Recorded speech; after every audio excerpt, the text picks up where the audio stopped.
Hi guys, তো তোমাদেরকে আগের ভিডিওতে বলেছিলাম বা দেখিয়েছিলাম, তোমরা দেখেছো যে আমার আমার ননদের মেয়ে হয়েছে। তো আমাদের বাড়িতে এসেছে। তো কাল ছিল 6 দিনে স্যাটারা পূজা। তো অনেকেই জানো, অনেকেরই এই নিয়মটা আছে। তো আমাদেরও এখানেও আছে।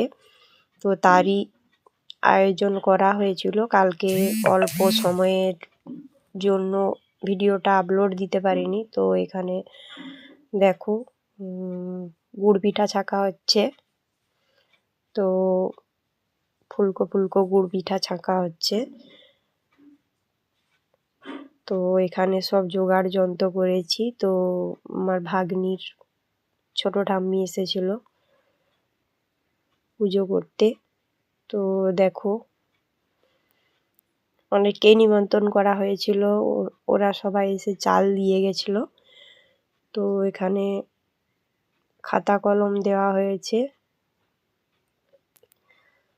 এখানে শোয়ানো হয়েছে, ভাগ্নিকে শোয়াতে হয় আলগা গায়ে, 3বার শোয়াতে হয়। তো প্রচুর কান্নাকাটি করছিল। তো দেখতে থাকো। ভিডিওটি কেমন লাগলো অবশ্যই কমেন্ট করে জানিও, এবং যারা আমার ফেসবুক থেকে দেখছো অবশ্যই চ্যানেলটি ফলো করে দিও, আর যারা ইউটিউব থেকে দেখছো তারা অবশ্যই সাবস্ক্রাইব করে দিও।